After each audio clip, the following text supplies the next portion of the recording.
In the name of Allah, the most gracious, the most merciful, my dear students, Assalamu alaikum. एक अहम derivation chapter number 5 work energy and power से आज कराने जा रहे हैं। टाइम ज़ाया किए बगैर ईच एंड एवरीथिंग एक चीज़ आप लोगों को समझाने की कोशिश करूँगा। डेरिवेशन बहुत लंबी है, समझने में बहुत आसान है। डेरिवेशन किस चीज़ की है? डेरिवेशन है एब्सोल्यूट ग्रेविटेशनल पोटेंशियल एनर्जी। क्या मतलब? किसी एक बॉडी को ग्रेविटेशनल फील्ड से इंफिनिटी तक लेके जाने के लिए जितना अमाउंट ऑफ वर्क डन इस पर करने पड़ते हैं वो अमाउंट ऑफ वर्क डन क्या कहलाएगा? Absolute gravitational potential energy. Clear है? बात को मज़ीद वाज़ेह करने के लिए डेफिनेशन आपके सामने है। The absolute gravitational potential energy, 2 दफ़ा एनर्जी हुआ यहाँ पे, आप 1 दफ़ा लिखिए, ठीक है। Energy of an object at a certain point, किसी भी पॉइंट पे, is the work done by the gravitational force in displacing the object from that position to infinity। किसी एक ऑब्जेक्ट को, ठीक है, जिस हमने अभी कंसीडर किया है, एक ऑब्जेक्ट है जिसका मास क्या है? m है, उसको एक पॉइंट से ग्रेविटेशनल फील्ड में किसी पॉइंट से उठा के उसको इन्फिनिटी तक लेके जाने के लिए जितना अमाउंट ऑफ वर्क डन इस पे करने पड़ते हैं वो अमाउंट ऑफ वर्क डन बराबर होगा किसके? एब्सोल्यूट ग्रेविटेशनल पोटेंशियल एनर्जी की। आई बात समझ में? क्लियर है? वर्क डन कर रहे हैं एक चीज़ को उठा के इन्फिनिटी तक ले जाने में, तो जितना अमाउंट ऑफ वर्क डन आप उस पर कर रहे हैं वो अमाउंट ऑफ वर्क डन क्या कहलाएगा? Absolute gravitation. क्योंकि चैप्टर ही वर्क डन का है, हमारा चैप्टर ही हमारा वर्क एनर्जी एंड पावर का है। डेरिवेशन देखिए, consider a body of mass M lifted from point A to point B at infinity. मैंने 2 पॉइंट कंसीडर किए, एक पॉइंट ए जहाँ से इसको उठाया है और दूसरा क्या? पॉइंट बी, जहाँ वो पॉइंट बी इन्फिनिटी पे है। मैंने मेंशन किया यहाँ पे पॉइंट बी एट इन्फिनिटी। जो पॉइंट बी है वो कहाँ है? इन्फिनिटी। इन्फिनिटी से क्या मराते हैं? महदूद डिस्टेंस पे है, वो आपके रेंज से बाहर, ठीक है। अब कितना अमाउंट ऑफ जो है ना एनर्जी, चूँकि जाहिर है भाई आपने बहुत सारी चीज़ों को स्पेस में भेजने हैं, तो इतना तो आपको पता हो भाई मैं इतनी एनर्जी दूंगा तो ये जाके स्पेस के अंदर पहुँच जाए, ग्रेविटेशनल फील्ड से निकल जाए, वो आपको मालूमात होनी चाहिए ना। ऐसे अंदाज़ कोई भी एक साइंटिस्ट ऐसे अंदाज़ नहीं कर सकता ना। चाँद पे लोग पहुंच जाते हैं, डिफरेंट सैटेलाइट्स आजकल हज़ारों की तादाद में हैं, तो ऐसे ही नहीं होता। ये सारी चीज़ें कैलकुलेटेड होती है, तब जाके चीज़ें आपको कोई मौजूदा थोड़ा है यार, चीज़ें आप समझे कर सकते हैं आप भी। डेरिवेशन देखिए, कंसीडर बॉडी ऑफ मास, ये मैंने आपको समझा दिया। अब हम देखेंगे work done from point A to point, 1 by 1 समझेंगे। ऐसे डायरेक्ट आप इसको नहीं समझ सकते, इस वजह से सबसे पहले हम क्या समझेंगे? पॉइंट ए से लेके पॉइंट पॉइंट 1 तक का वर्क डन, यानी यहाँ से लेके यहाँ तक इस पर कितना वर्क डन करना पड़ेगा। इस चीज़ के लिए हमें फोर्स निकालने की ज़रूरत है। क्या मतलब? यानी इस पर कितनी फोर्स लगाने की ज़रूरत है इसको यहाँ से लेके यहाँ तक ले जाने में। तो Newton's law of universal gravitation के मुताबिक F equals to G m1 m2 over r square, ये न्यूटन्स लॉ ऑफ ग्रेविटेशन है, ठीक है। अब यहाँ पे चूंकि हमने पॉइंट ए से फोर्स लगा रहे हैं ना, इस वजह से हमने पॉइंट ए को स्पेसिफिक कर दिया। F A is equal to, हम क्या करें? पॉइंट ए से पॉइंट बी तक इस पे वर्क डन कर रहे हैं, तो F A is equal to क्या होगा? जी एम ई, यहाँ पे मास ऑफ अर्थ है एम, यानी m1 की जगह पे M E mass of earth और m2 की जगह पे वो ऑब्जेक्ट जिसका मास हमने m कंसिडर किया, बाकी r की जगह पे हमने r1 स्क्वायर किया। चूँकि हम अगर आप देखें तो यहाँ से लेके यहाँ तक का जो डिस्टेंस है वो क्या है? r1, और ज़मीन के सेंटर से कंसीडर किए जाते हैं distance. Gravitational Newton's law of gravitation में ना हमेशा ज़मीन के सेंटर से कंसीडर किए जाते हैं क्या? r, ठीक है। किसी ऑब्जेक्ट की पोजीशन को ये सरफेस से नहीं बल्कि सेंटर से कंसीडर किए जाते हैं, क्लियर? तो इस तरह से r1 का स्क्वायर, ठीक है। ये एफ ए हो गया। लेकिन एफ ए के बाद वो जो ऑब्जेक्ट है वो कहाँ पहुँच जाएंगे? एफ ए से 1 पर पहुँचेंगे। पॉइंट है, ये पॉइंट का नाम दिया है। अब पॉइंट 1 पे आप फोर्स लगाएंगे तो F1 आप उसको बोलेंगे जी एम ई एम, वही बात है, और R2 स्क्वायर। लेकिन अगर आप पॉइंट 1 पे देखें तो पॉइंट 1 से लेके सेंटर ऑफ अर्थ तक का जो डिस्टेंस है वो क्या है? R2, तो इस वजह से ये R2 स्क्वायर है। अब इन 2 फोर्स को, इसी का एवरेज लेंगे। एवरेज का क्या मतलब है?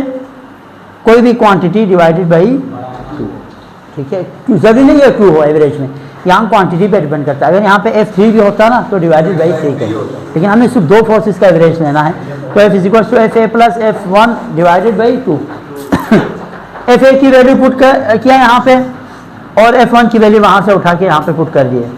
FA की जगह पे हमने ये लिख लिया, F1 की जगह पे हमने ये लिख लिया, वैल्यूज वहाँ मौजूद थे उठा के divided by 2 as it is रख दिया। अब देखो ये 2 जिसमें जो भी कांस्टेंट, ये 2 मैंने बाहर निकाल दिया और GMEM दोनों में कांस्टेंट कॉमन ले लिया। अंदर क्या बचा 1/R1 की स्क्वायर, 1/R1 की स्क्वायर और 1/R2 की स्क्वायर। ये बात क्लियर है यहाँ तक? ठीक हो गया। अब यहाँ से और इन दोनों में क्या फ़र्क है, यहाँ पे मैंने अंदर एलसीएम ले लिया। अंदर एलसीएम का मतलब R1 स्क्वायर ये और ये क्रॉस मल्टीप्लाई हो जाते हैं, है ना।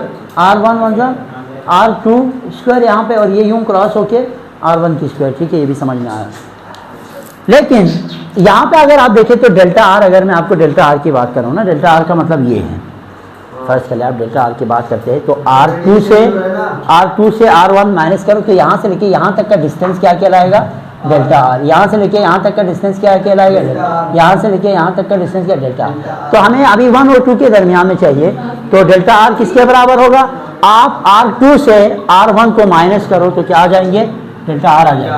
वैल्यू चाहिए थी R2 की, R1 को साइड पे बेच के हमने क्या कर दिया, प्लस कर दिया, तो R2 delta R plus R1 के बराबर होगा। ठीक है, अब हमने ये सब क्यों किया, ताकि यहाँ पे R2 की जगह पे ये वैल्यूज मैंने पुट करी तो R2 के ऊपर स्क्वायर है तो इसके ऊपर भी स्क्वायर है, बाकी एज इट इज सारी चीजें मौजूद है।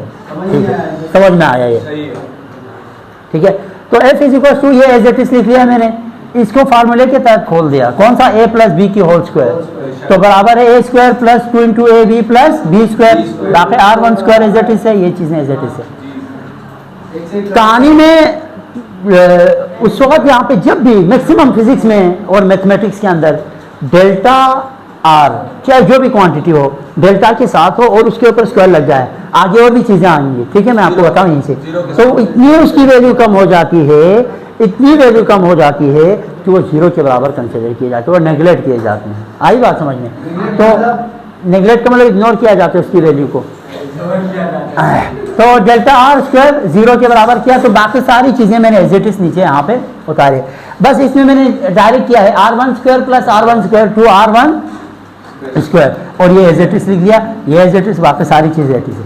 फिर मैंने क्या किया, यहाँ से 2R1 दोनों में था तो मैंने कॉमन ले लिया, तो यहाँ पे सिर्फ एक R1 बच गया क्योंकि R1 की स्क्वायर है। ठीक है, दानिश फोकस करो यार,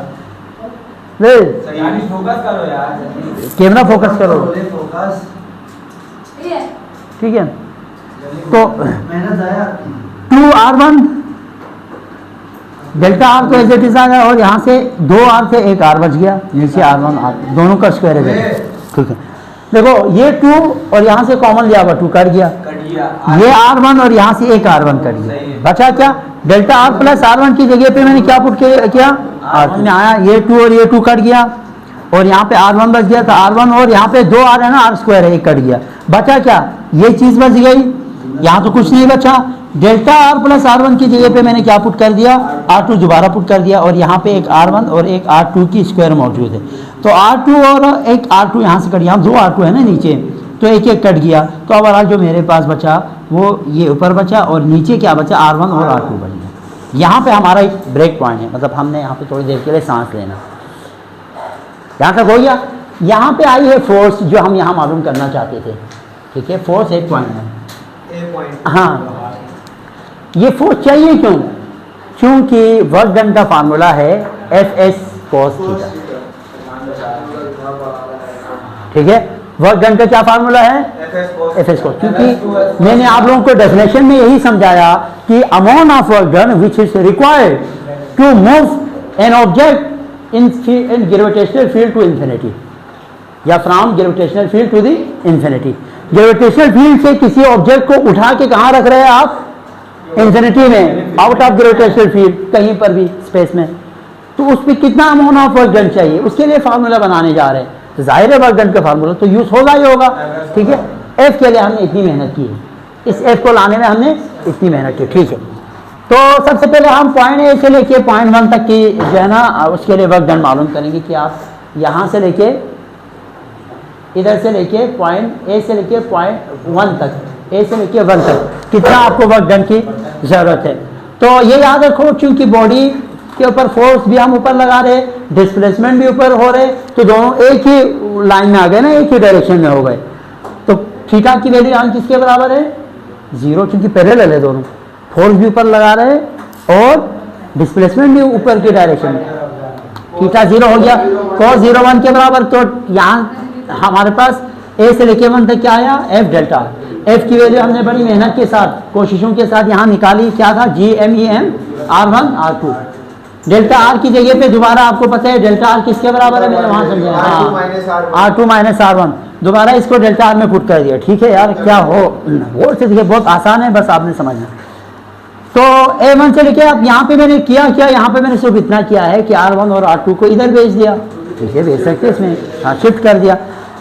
ठीक, दूसरा मैंने यहाँ पे एलसीएम ब्रेक किया, R2 के नीचे अलग से, R1 के नीचे अलग अलग से इनको लिख लिया, बीच में माइनस रखा। ठीक है, ये भी तो कॉमन हम बहुत सारे जो है ना ऐसे करते हुए आ रहे हैं 9 10 में।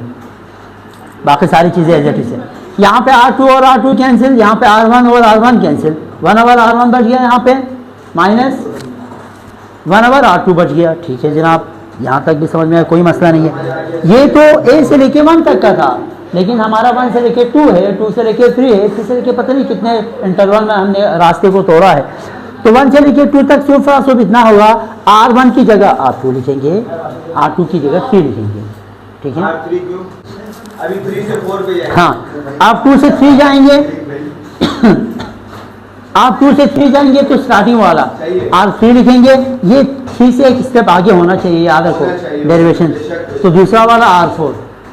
इसी तरह जाते जाते आखिर में इंफिनिटी पे एंड पॉइंट पे WN into B, यानी यहाँ अगर आप देखें ना, N से लेके B तक हम पहुँच गए। यहाँ से हम यहाँ जाना चाह रहे हैं।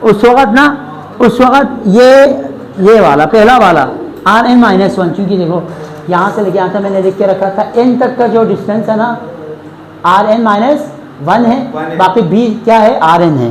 तो यही मैंने पुट किया है यहाँ पे, 1 over Rn-1 minus 1 over Rn। ये हो गया, ये टोटल। अब हमें क्या करना है? जितने भी यहाँ तक वर्क डन हुआ, हर इंटरवल पे जो वर्क डन हुआ है उन सबको प्लस करना है। टोटल वर्क डन हर इंटरवल पे वर्क डन के बराबर है। तो इन सबको प्लस करेंगे तो W जो भी वैल्यूज यहाँ से मैंने वैल्यूज उठा के इसमें पुट कर दिए। देखो ओवरऑल देखा जाए, A से लेके 1 तक, 1 से लेके 2 तक, 2 से लेके 3 तक, फिर N से लेके B तक, सबको मैंने क्या कर दिया इसमें? 1 2 3 4, ठीक है, N तक मैंने प्लस कर दिया। फिर W इन सब में से क्या कॉमन है? GMEM, ये कॉमन निकाला, तो अंदर क्या बचा? 1 ओवर R1। तो वहाँ हमने क्या निकाला? कॉमन निकाला, तो अंदर क्या बचा? 1 over R1 minus 1 over R2, ये तो कॉमन निकाला, plus 1 over R2 minus 1 over R3 plus 1 over R3 minus 1 over R4 dot dot dot 1। इससे पहले याद रखो माइनस वाला है और उसके बाद प्लस वाला आ गया, फिर माइनस 1 ओवर R। अब देखो ये प्लस में है, ये तो नहीं घटेगा, ये माइनस में है, ये प्लस में है, ये 3 वाला माइनस वाला, ये प्लस वाला, माइनस वाला प्लस वाला आ जाओ। इसी तरह 1 ओवर Rn-1 से पहले एक माइनस वाला होगा, क्योंकि पहले माइनस वाला आ रहा है ना, फिर प्लस वाला, ये प्लस वाला और वो माइनस वाला कट जाएगा। आखिर में बचेगा क्या? 1 over R1 minus 1 over Rn, ये बच गया। ठीक है कि नहीं? तो according to definition of gravitational potential energy, आपको पता है ग्रेविटेशनल पोटेंशियल एनर्जी, आप किसी चीज़ पे वर्क डन करते हैं तो आप उसके वेट के अगेंस्ट कर रहे होते हैं, जितना उसका वेट होता है उतना आप उस पर वर्क डन कर रहे होते हैं। तो नेगेटिव वेट के साथ आप क्या लगाएंगे? नेगेटिव साइन लगाएंगे। लेकिन यहाँ पे जितना आप वर्क डन कर रहे हैं, ये W किसके बराबर है? GME इस पूरी वैल्यू के बराबर है, लेकिन नेगेटिव साइन के साथ। नेगेटिव साइन का मतलब ये क्योंकि आप ऑब्जेक्ट को ऊपर की तरफ उठा रहे हैं। ठीक है, तो according to definition of absolute gravitational potential energy, ये तो सिर्फ ग्रेविटेशनल पोटेंशियल एनर्जी की बात हो रही है। एब्सोल्यूट ग्रेविटेशनल पोटेंशियल एनर्जी में Rn हमारे पास कहाँ पे है? इन्फिनिटी पे है। तो इस वजह से हमने Rn की जगह पे 1 ओवर इन्फिनिटी, और 1 डिवाइडेड बाई इन्फिनिटी बराबर होता है 0 के। अब जब इसमें मैंने 0 पुट कर दिया तो overall absolute gravitational potential energy किसके बराबर आया? माइनस GMEM ओवर R1 के बराबर है। ये तो 0 के बराबर हो गया। तो यही फार्मूला है जिसको आप यूज़ करेंगे एब्सोल्यूट ग्रेविटेशनल पोटेंशियल एनर्जी निकालने के लिए। लेकिन एब्सोल्यूट ग्रेविटेशनल पोटेंशियल एनर्जी अगर surface of on the surface of earth हो, कोई कोई ऑब्जेक्ट यहाँ पे मौजूद हो सरफेस पे, तो R1 की जगह पे आप क्या यूज़ करेंगे, radius of earth RA use करेंगे। ठीक है माय डियर स्टूडेंट्स, ये डेरिवेशन जो है 2-3 डेरिवेशन फिजिक्स में ऐसी है जो काफ़ी लेंथी है। इंशाल्लाह उम्मीद करता हूँ आप लोगों को समझ में आ गए होंगे।